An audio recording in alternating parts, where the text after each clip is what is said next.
Bonjour à tous.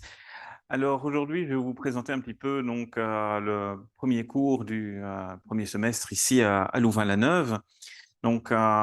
Et aussi casser peut-être certains a priori sur l'Égypte. Et l'égyptologie.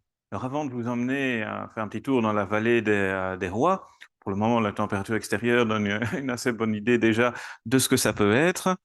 Je vais faire ce qu'il ne faut jamais faire, essayer quelques questions-réponses dans un grand auditoire. On a certains préjugés sur l'Égypte et on voit aussi que dans les médias, on a quasi toujours les mêmes rois qui tournent. Ramsès II, Hatshepsut, Akhenaton, Toutankhamon. Alors on a eu le centenaire, donc on a eu une overdose de Toutankhamon. L'un de mes buts, c'est de montrer qu'il y a beaucoup d'autres personnages. Il y a plus de 30 dynasties égyptiennes, vous avez une myriade de rois, et il y a plein de choses intéressantes, de belles choses, en dehors des rois les plus connus. Donc, commencer ce qu'il ne faut pas faire, mais poser des questions sur les Ramsès. Déjà, il y en a eu 11, donc quel Ramsès a gagné toutes ces guerres? Et alors, en général, tout le monde va s'écrier en chœur, Ramsès II. Eh ben non. Justement, quand lui-même avait quelques petits doutes sur ses guerres, et quand l'un de ses ennemis lui dit à propos de sa célèbre bataille de Kadesh, quand il le menace et qu'il lui dit ça va finir comme à Kadesh, a priori, c'est qu'il n'est pas au courant qu'il a perdu. Donc, quand Ramsès II vous dit j'ai gagné, que son adversaire dit j'ai gagné, il y en a au moins des deux qui ment. Donc, les deux, c'est possible aussi. Donc, quel Ramsès a gagné toutes ces guerres de manière certaine? C'est Ramsès III. Donc, on l'a vu à Louvain-la-Neuve l'an passé, on le verra cette année à Bruxelles. Donc, règne long, grand bâtisseur, et il nous a raconté plein de choses. Il a sauvé l'Égypte à de multiples reprises, l'invasion des peuples de la mer, deux guerres contre les Libyens. Donc, il est peu connu chez nous. Pourquoi? Tout simplement parce que son temple, gigantesque, le mieux conservé d'ailleurs des temples funéraires égyptiens du Nouvel Empire, sa très belle tombe, ses constructions à Karnak, tout ça, c'est fouillé par des Américains. Alors là-bas, c'est une star. Chez nous, il faut bien prendre en compte qu'on ne connaît dans les médias que ce que fouillent des Français ou des francophones. C'est 5% de la recherche en égyptologie. Il y a 95 autres % qui m'intéressent. Donc, le but des cours, c'est de découvrir justement tous les autres personnages. Alors, quel Ramsès fit rédiger le plus long papyrus d'Égypte? Là aussi, on se dit, 67 ans de règne avec Ramsès II, on est sûr de bien miser. Et non, c'est Ramsès IV.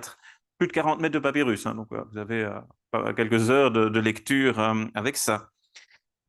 Quelle est la tombe Ramessie, donc d'un Ramsès, la mieux conservée, la plus belle à aller voir? Alors quand vous visitez la vallée des rois, un conseil, ne cherchez pas à voir les stars, cherchez à voir les belles tombes. C'est pas nécessairement la même chose. La tombe de Ramsès II était ravagée par des pluies, par des boues. Il doit rester quelques mètres carrés de décor très altéré. Allez voir la tombe de Ramsès VI. Alors, c'est un ticket spécial, hein, il coûte plus cher, bon, ça c'est une autre affaire, mais c'est ce qu'on va voir dans un instant.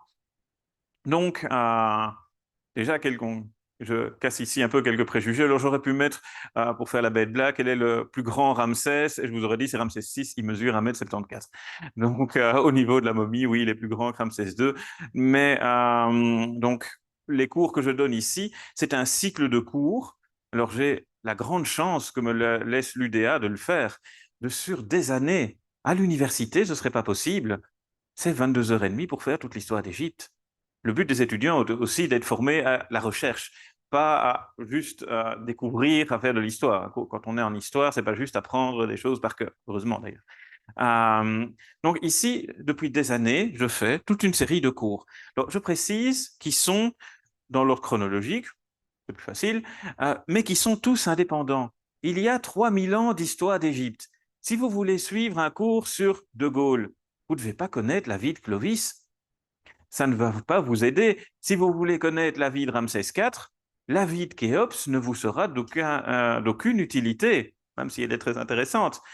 Donc, je fais en sorte que tous les cours soient indépendants on peut prendre le train en marche, on peut descendre du train aussi à un moment, mais on avance dans cette histoire d'Égypte qui est très longue, que nous voyons comme un tout, une civilisation unique. Ils n'ont pas du tout ce point de vue. Quand vous allez à Saqqara, il y a des tags de l'époque de Ramsès II disant ici il y a de la place, on pourrait mettre des bureaux pour l'administration. 1500 ans après. Quand vous voyez des vestiges qui ont 1500 ans, vous vous dites pas c'est mes ancêtres. Si vous faites un trou dans votre jardin, vous tombez sur un vestige de l'Antiquité tardive, vous mettez pas des fleurs en disant c'est mon ancêtre. Au mieux, vous appelez les archéologues, au pire, un coup de bêche et la situation est réglée.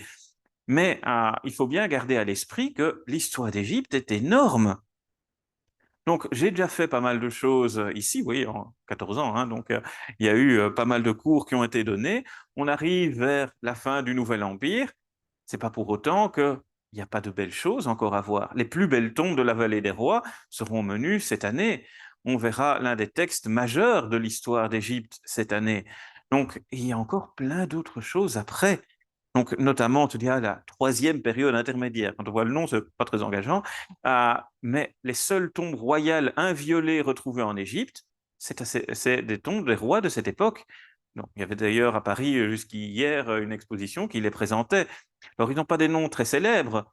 C'est pas comme Toutankhamon, mais lui, sa tombe a quand même été pillée. Donc, les rois de Tanis, leur capitale, vont nous livrer des trésors incroyables, cercueils en argent, masques en or, aussi beaux pour certains égyptologues, plus beaux encore que celui de Toutankhamon. La basse époque après. Donc, j'en ai encore pour quelques années, j'espère, ici. Donc, voilà pour aujourd'hui le menu. Donc, nous allons aller découvrir donc ici cette année les Ramsès. Alors, au moins, c'est facile pour retenir les noms parce que parfois ils ont des noms abominables. C'est Ramsès 4, 5, 6, 7, 8. Oui, c'est pas trop compliqué de ce point de vue-là. Alors, ils sont pas tous le fils du précédent, sinon ce serait trop simple. Voilà Ramsès IV, l'une des plus belles statuettes funéraires physionomiques, des traits liés au personnage, conservées au Louvre. Il n'y en a qu'une dizaine au monde de statuettes funéraires comme cela physionomiques. Donc, c'est une de Ramsès IV.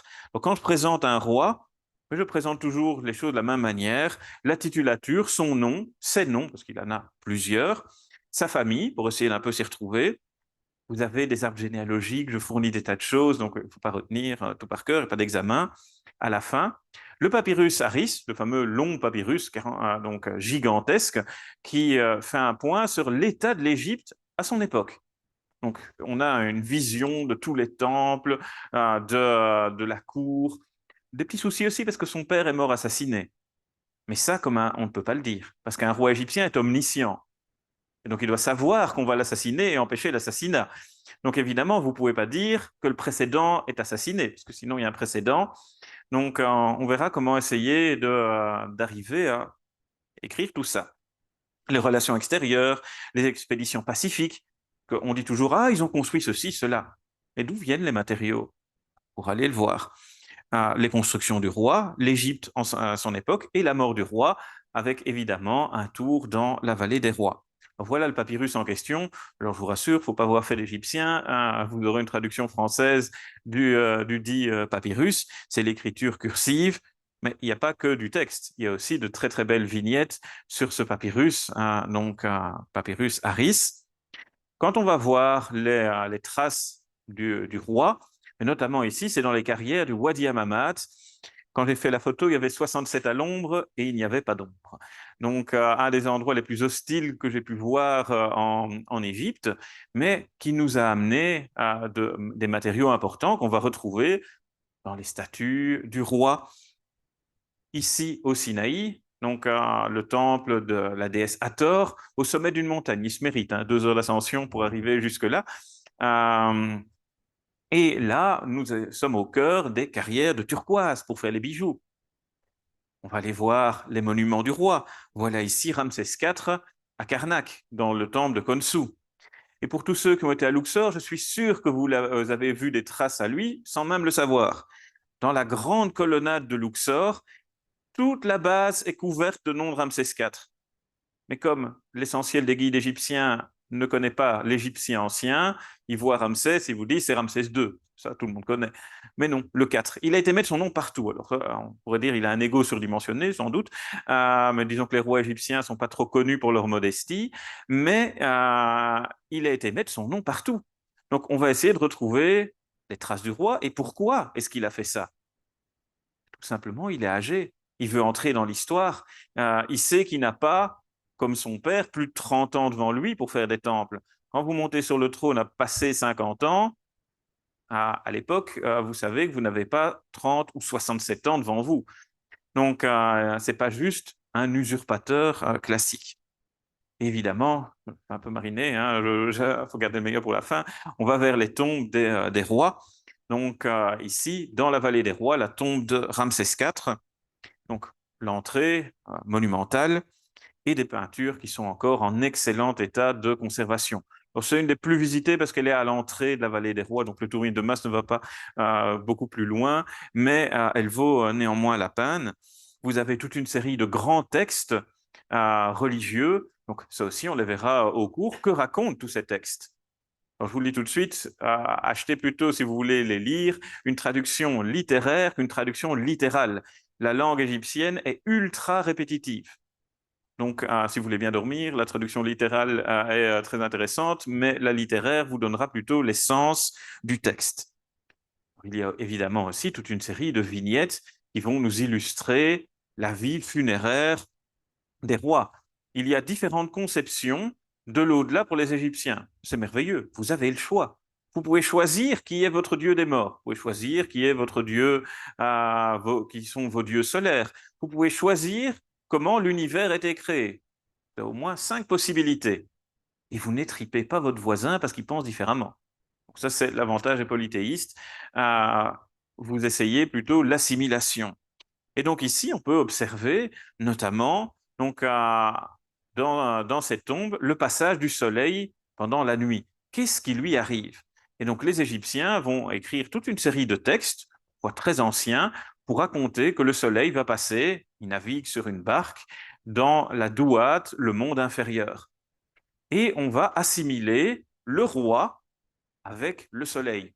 C'est-à-dire que la vie d'un être humain, c'est comme le soleil, naissance le matin, l'apogée à midi, le déclin et puis la mort. Mais le soleil, il revient le lendemain. Et donc l'éternité octroyée au roi égyptien, mais au particulier aussi, c'est l'éternité solaire. Elle est cyclique. Il n'y a pas de fin du monde chez les Égyptiens. Si on vous la vend, vous vous faites avoir. Donc, chaque jour, le cycle recommence.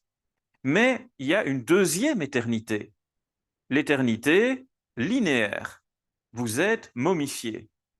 On fait des statues de vous, au meilleur âge qui soit, et ces statues doivent garder votre image pour l'éternité. La momification, encore voir les momies des rois au musée national au Caire, donc ces momies les ont conservées. Et donc il faut essayer, à travers ces textes, de fusionner les deux éternités. Alors Woody Allen l'avait dit, l'éternité c'est très long, surtout sur la fin. Imaginez quand vous y avez droit à 2 fois l'éternité. Et en plus, du point de vue de la grammaire égyptienne, 2 fois, c'est l'intensif. Donc, ils vont avoir cette éternité. Et les rois vont nous raconter ce qui se passe pour le soleil et pour eux aussi. Alors, le passage pendant les 12 heures de la nuit n'est pas sans risque. Il y a le serpent Apophis qu'on voit ici au-dessus de l'image, qui va de temps en temps tenter de stopper la course du soleil. Il n'y arrive pas, mais il faut lutter contre Apophis. Alors ça dépend des textes, mais il peut attaquer 2 fois, 1 fois, plusieurs fois. Le serpent Apophis, ce n'est pas le mal, c'est le chaos. Le chaos qui est inhérent à la société.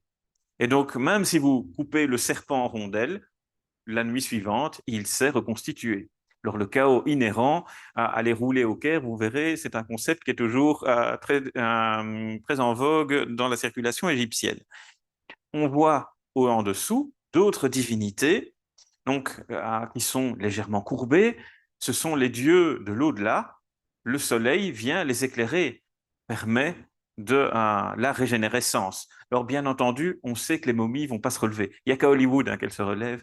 Dans la littérature égyptienne, il y a des romans égyptiens, l'Antiquité tardive, jamais une momie ne s'est relevée. Le ciel, ici, avec la très belle déesse Nout.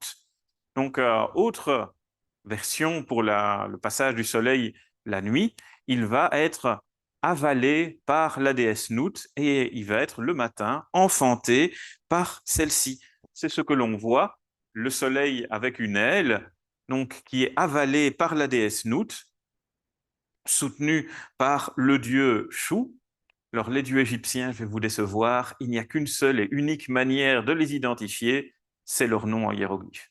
Ils peuvent changer de tête, ils peuvent même changer de sexe. Donc, c'est pour ça que je suis là, hein. C'est pour aussi vous dire qui ils sont. Donc, parce qu'on est parfois assez surpris. Donc, mais ici, ils ont, disons, un aspect plutôt naturel.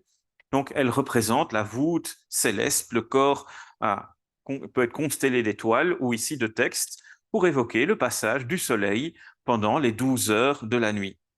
Et on peut voir ici le sarcophage du roi, remis en place par les archéologues, avec la déesse Nout à 2 reprises au-dessus de lui. Comme ça, pour l'éternité, il est protégé par la déesse du ciel et il va avoir cette éternité solaire, donc pour toujours.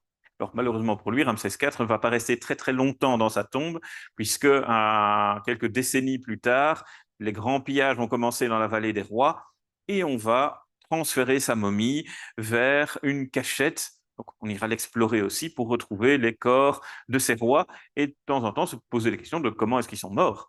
Donc, il y a eu un assassinat. On verra qu'il y aura des choses originales pour cette année. Donc, ces tombes étaient évidemment remplies. Quand vous voyez qu'on remplit un demi-étage du musée du Caire avec le contenu d'une tombe qui a été pillée, d'un roi qui est un illustre inconnu dans l'histoire, Toutankhamon, il est tellement inconnu que même les grands pillards l'ont oublié. Donc, c'est ça l'intérêt de Toutankhamon. Archéologiquement, c'est une merveille. Historiquement, j'aurais du mal, hein, même en une demi-heure. Je devrais beaucoup meubler pour vous dire ce qu'il a fait. Donc, imaginez un roi comme ici, qui a une tombe qui est 10 fois plus grande, qui devait être remplie d'or, de merveilles. Ça, malheureusement, il faudra toujours l'imaginer, parce qu'à ce jour, on n'a pas ces grandes tombes de rois du Nouvel Empire avec leur contenu. Néanmoins, on verra, il nous en manque. C'est bien, il y a du boulot pour les archéologues. Donc, on verra qu'il y a certains rois, c'est parfois original. On a parfois la momie, mais pas la tombe qui va avec. Donc, parce que comme les momies ont été déplacées, ben, ils n'ont pas laissé un post-it dessus en disant on a été la prendre à tel endroit. Donc, il y aura toute une série d'énigmes. Alors, parfois des petits zooms, hein, j'aime bien aussi, c'est ça l'intérêt des cours, prendre son temps, pas faire la tombe d'un roi en 10 minutes, ce que je fais ici, hein. Prendre le temps découvrir, entrer dans les textes religieux de l'époque, découvrir ce que c'est tous ces messages, histoire du roi. Et donc, je vais quand même vous en montrer une momie, donc celle de Ramsès IV, donc homme d'environ 50 ans. Donc, aucune cause de décès certaine, parce qu'il n'y a pas d'analyse récente du corps. Alors, comme à peu près tous les égyptologues, je n'aime pas les momies.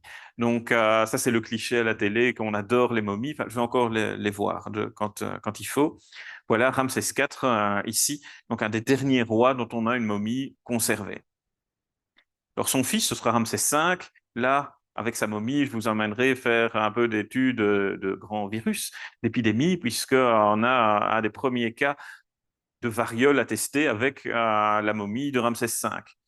Avec Ramsès VI, alors là, il est nettement plus présentable sous sa forme de statue ici à Marseille. Mais ce sera la même chose. Je présenterai le roi à travers les noms, les constructions, les traces qu'on a de lui. Dernier roi triomphé de ses ennemis. On le voit ici au musée de Luxor, traînant un Libyen derrière lui. Alors, question propagande, vous ne savez pas mieux faire que les Égyptiens. Quand ils vont à la guerre, tout le monde est ravi d'y aller. Il y a 0 mort chez les Égyptiens et l'ennemi est anéanti à jamais. On sait difficilement faire mieux. Alors, le problème, c'est que quand vous avez le même ennemi qui revient, Ramsès III anéanti à jamais à 2 reprises des Libyens. Donc parfois, ils prennent les pieds dans leur propre propagande. Et ici, Ramsès VI, un de ses fils, doit de nouveau anéantir les Libyens à jamais. Donc, il y en a toute une rhétorique qu'on va essayer de décortiquer aussi par rapport à ça. Et on peut voir que de temps en temps, ils ne s'aiment pas. Alors, si vous avez une vague idée des hiéroglyphes, vous voyez au moins qu'ils se chevauchent. Quand vous n'aimez pas un roi, vous mettez votre nom à la place. Et parfois, l'artisan n'est pas bon. C'est ce que ça donne ici à l'écran. Donc, ça peut arriver. Donc, on verra aussi les querelles entre frères. Ramsès IV et VI sont frères. Pourquoi une telle haine entre eux? Nous irons également en Nubie. Donc, l'Égypte ne se limite pas à ce qu'il y a entre Luxor et Assouan, hein, c'est bien plus grand. Ici, la tombe d'un vice-roi, d'un gouverneur de la Nubie, où on voit qu'ils sont en train d'habiller une statue de Ramsès VI. Les statues sont quasi vivantes à leurs yeux. Donc, elles représentent le roi, mais l'essence du roi. Ils voient à travers les statues. Donc, on se posera des questions sur l'importance de la personne du roi. C'est pratiquement un dieu vivant.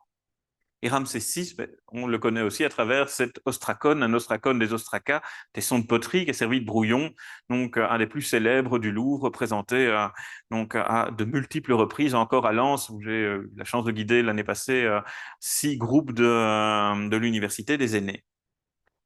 Et la tombe de Ramsès VI, alors celle-là, elle est énorme, presque une station de métro, donc gigantesque tombe, excellemment bien conservée.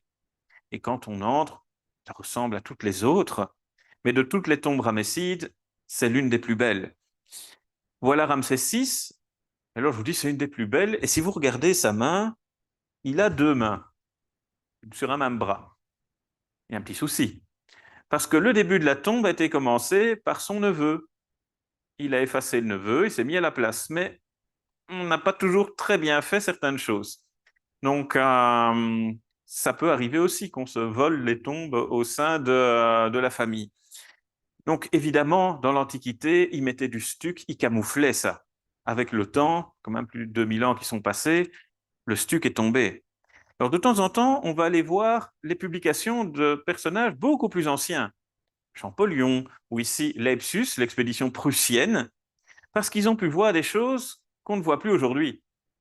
Il y a en archéologie ce qu'on appelle l'érosion anthropique, anthropos, nous, le touriste qui regarde avec les mains, la respiration dans les tombes de la vallée des rois, qui font que pas mal de choses s'altèrent. Et donc parfois, il est vraiment intéressant de revenir voir des publications très anciennes. Vous me direz, Lepsius, je ne maîtrise pas l'allemand. Ça tombe bien, c'est juste des dessins. Tout est en égyptien. Donc, tout ça a été numérisé aujourd'hui. Grâce au numérique, on a accès beaucoup plus facilement qu'il y a 15 ans, quand j'ai commencé mes cours, pour obtenir les données. Et alors, l'intérieur de la tombe, on a de multiples scènes. Tous les murs, tous les plafonds sont décorés. Ici, on peut assister au jugement d'Osiris. Est-ce que la vie du personnage a été tout à fait vertueuse? Étant donné qu'il l'écrit de son vivant, il va dire oui. Il n'y en a aucun qui va dire j'étais une crapule et je n'avais aucun ami, hein. Donc, leur vie est chaque fois merveilleuse. Et admirer toute une série de ces fresques qu'on retrouve ici du livre des portes. Isis, Nephthys qui portent leur frère et époux Osiris avec des tags, c'est du grec. Des touristes à l'époque romane qui sont venus voir la vallée des rois. Ça a plus de 1000 ans pour eux. C'est comme nous quand on va visiter un château du Moyen Âge. Je vous invite pas à écrire votre nom sur les pierres, hein. Donc, il y aura plein de choses à découvrir, des divinités étonnantes ici à tête de poisson-chat, donc qui représentent le monde funéraire sous un serpent. Et bien, c'est très bien rempli, c'est excellemment bien conservé, comme vous pouvez le voir. Ici, c'est ce qui arrive aux ennemis des dieux. On leur a arraché le cœur et la tête et on va les brûler. Donc, oui, c'est pas toujours les plus sympathiques quand vous ne faites pas ce qu'il faut. Et on va croiser de multiples dieux, voilà, Ptah, ou ici, notre roi. Il y a même des jeux de cryptographie, il a caché son nom à travers ces saints. Donc, on essaiera de décrypter tout ça. Et au final, on assiste à la renaissance solaire, le scarabée, animal solaire pour les Égyptiens, qui poussait une boule d'excréments, ils vont associer cette boule au globe solaire. Et je vous montre quand même quelques photos des plafonds. Donc là aussi, très très bien conservé avec la barque solaire et des plafonds stellaires. On verra les constellations de l'époque. Ici, des représentations des heures, la barque de la Lune, Avec la Lune, c'est le croissant et la Lune pleine. Il n'y a jamais la Lune et le Soleil ensemble. Et ici, la fusion d'Osiris et de Ra, pour avoir cette fusion de la double éternité protégée par un serpent à 5 têtes. Et quantité de divinités, donc on fera de temps en temps des courtes biographies de celle-ci, notre roi. Donc vous voyez qu'on aura plein de choses à découvrir pendant cette année. Je ne vais pas trop prolonger parce qu'on a déjà un peu débordé. Donc, sur cette 20e dynastie, donc, on va terminer avec ces dernières images de la tombe. Donc, l'une des plus belles tombes de la vallée des rois. J'ai prévu d'y passer quelques heures de cours dessus pour vous faire découvrir cela. Mais surtout, n'imaginez pas que parce que vous n'avez pas suivi d'autres cours, vous aurez du mal à comprendre. Mon but, c'est que tout le monde puisse comprendre tous les cours. Merci beaucoup, Sébastien.